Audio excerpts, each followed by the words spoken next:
第8章心霊主義。問い。霊界の指示はあまりにも正統派の教条と相反する点が多いと思われるが、霊界居住者の主張。汝は我らの伝達する教訓が在来のいわゆる正統派の教条と相反する箇所の多きを認め、これに反対の態度を取ろうとするが、これは極めて重大事であるから重ねて説明を加えようと思う。宗教、健全なる霊生活には、そこに明らかに2つの方面がある。他なし、一つは神に向かい、一つは人に向かう。我らの霊君はこれにつきてそもそも何事を教えんとするか。いわゆる正統派の教える神は怒りそねむ暴君であったが、霊君の教える神は愛の神父である。しかもそうは一人名のみの愛ではない。神の一元一行は愛から生まれ、愛によりて動き、そこに愛にあらざる何者もない。神はその創造物の最下級なものに対しても常に正しく、常に親切である。したがって霊君はこの神に対して第三者の贖罪を必要としない。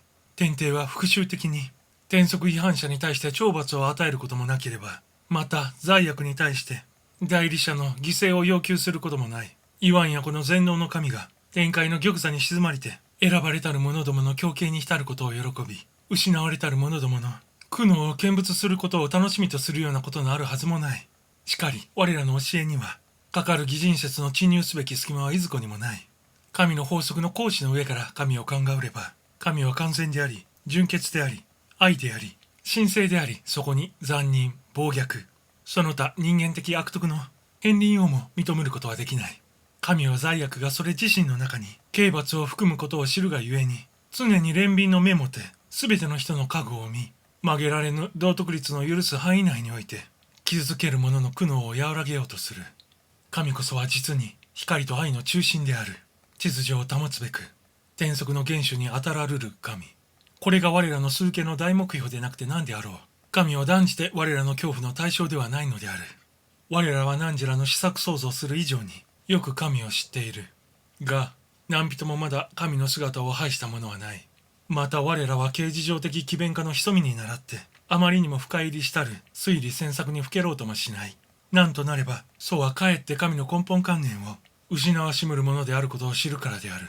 我らは断じて力量以上の立ち入った詮索には組みしない。我らは心静かに知識の増進を待っている。汝らもまたそれを待たねばならぬ。神と人との関係につきて我らは再説を避けたい。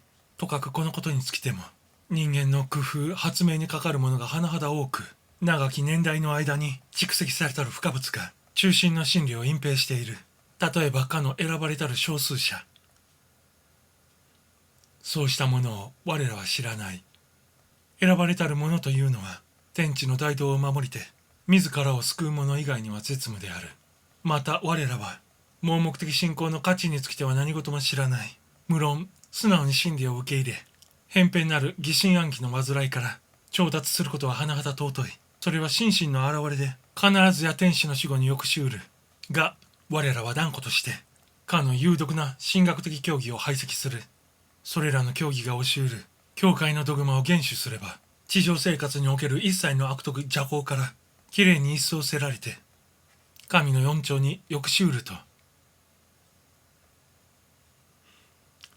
およそ天下にこれ以上に人の魂を堕落せしむるものはあるまい。それからまた我らはただある一つの信仰が有力で他は全部排斥してよいという理由をどこにも認めることができない。真理は断じてある教義教条の独占物ではない。無論いずれの教義にも真理の趣旨はある。がいずれの教義にも誤謬の強雑物がある。人間がいかなる状況のもとにいかなる信仰形式を取ることになったか、その真相が我らにはよく分かっている。故に我らはこれを軽視はせぬ。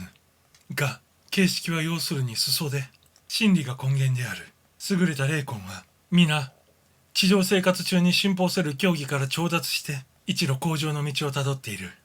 我らは人間の好む半座なる議論を好まない。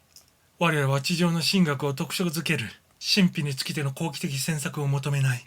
霊界の神学はあくまでも単純で知識的である。我らは単なる暗中模索を尊重しない。我らは宗派的論争には興味を持たない。なんとなれば、そうはただ怨恨、嫉妬、悪意、排他的感情の原動力以外の何者でもないことを知っているからである。我らが宗教を論ずるのは、宗教が我らと汝らとの生活に直接の関係を及ぼすからである。人間。我らの見るところによれば、人間はやはり不滅の霊魂の持ち主であるが、地上生活はいわば第一期の初等教育で、ここで簡単なる任務を遂行すべく教えられ、一方進歩せる死後の世界の高等教育に対する準備を整える。かはいくつかの不可犯の法則によりて支配せられる。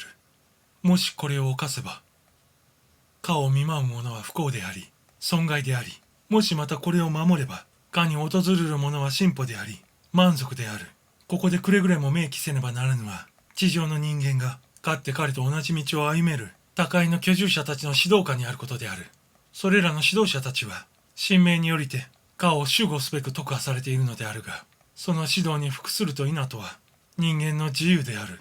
人間のうちには、常に真理の指示を誤らざる一つの基準が、添付的に揃っているのであるが、これを無視したときに、いかなる指導者も施すに術はない。脱線と堕落とが伴ってくる。すべて罪は、それ自身に懲罰をもたらすのであって、外部的な懲罰を必要としない。とにかく地上の生命は、大いなる生命の一断片である。生前の行為と、その行為に伴う結果とは、肉体の死後においても依然として残存する。故意に犯せる罪悪の流れは、どこまで行っても因果の筋道をたどりて、消えることがない。これは、悲哀と恥辱をもって償わねばならない。これと同様に、善行の結果も永遠不滅である。清き魂の赴くところには、常に良き環境が待ち構えており、都営はたえにその一挙一動を助けてくれる。すでに述べた通り、生命は不可分の単一的存在である。それは例外なしに、上へ上へと前進の一路をたどり、そしてそれは例外なしに、永遠不動の法則によりて支配せられる。何人も長寿として、特別の大群に属することなく、また何人も不可抗力の誤謬のために、無慈悲な刑罰に服することはない。永遠の正義は、永遠の愛と相関的である。慈悲は心的属性ではない。そうしたものは無用である。なんとなれば、慈悲は刑罰の赦免を必要とするが、刑罰の赦免は、犯せる罪の一切の結果が除き去られた暁においてのみ、初めて可能だからである。憐れみは神に近いが、慈悲はむしろ人間に近い。我らはかの全然瞑想にふけりて、自己の責務の遂行を投函視する。人気取り式の神信心を排斥する。神は断じて単なる賛美を可能されない。我らは真剣な仕事の宗教、熱烈な祈願の宗教、純真な尊敬の宗教を衝動する。人間は神に対し、同胞に対し、また汝自身に対して、全身全霊を捧げて尽くすべき責務がある。かのいたずらに暗中に模索し、神学的虚構物につきて、工事的奇弁を浪するがごときは、まさに愚人の漢事業たるに過ぎない。我らはあくまで現実の生活に即して教えを立てる。要約すれば左の3部分に分かれる。1、神の認識と崇敬。神に対する責務。2、同胞への貢献。隣人に対する責務。3、意、自己の肉体を守る。ロ、自己の知識を開発す。は、真理を求める。2、善行を励む。ほ、有名交通を講ず。これらが自己に対する責務。以上の規則の中に、地上の人間に必要なる責務は、ほぼ尽くされている。汝らは断じて、一宗一派のドグマに屈従してはならぬ。理性と合一せざる教訓に盲従するのは、人間の恥辱である。いわゆる啓示の中には、ある特殊の時と場合にのみ適用さるべき性質のものが多いから、無条件にそれに盲従してはならぬ。神の啓示は進歩的であって、特殊の時と特殊の民族とに限られない。また、神の啓示は、未だかつて止んだことがない。神はシナイ山頂で啓示したと同じく、現在も啓示する。しかも人類の進歩につれて、神の啓示も進歩する。なお、ここで忘れてならないことは、一切の啓示が、皆一人の人間を機関として行われることである。したがってそれはある程度、人間的誤謬によって歪められないわけにはいかぬ。いかなる刑事も絶対的純一物でない。かるがゆえに、ある時代に現れたる刑事が他の時代に現れたる刑事と全然符合しないと言って必ずしもその一つを異端視するわけにはいかぬことによると、両者とも正しく、ただそれぞれ別個の適応性を有するのかもしれぬ。すべてはただ純正推理の基準によりて取捨選択を加えればよい。道理が許せばこれを取り、道理が許さねばこれを捨てる。ただそれだけである。もしも我らの登るところが時期尚早で採用をはばかるというなら、しばらくこれを打ち捨てて時期の至るを待つがよい。必ずや我らの教訓が人類の間に全面的承認を送る時代が早晚到来する。我らは決して焦らない。我らは常に人類の福祉を祈りつつ、心から真理に対する人類の把握力の増大を祈願しているものである。表釈。霊訓中でもこの一章に説くところは、特に優れた暗示、優れた示唆に富んでいる贖罪説の名門を説き、転則の原始を進め、守護霊の存在を教え、永遠の向上進歩を叫び、人気取りを命とする一切のデモ教団を退け、また啓示に盲従することの愚を諭すなど、まさに至れり尽くせりと言ってよい。しかも少しも焦らず、押し売りせず、悠々として人知の発達を待とうとする校風画界は、誠に見上げたものである。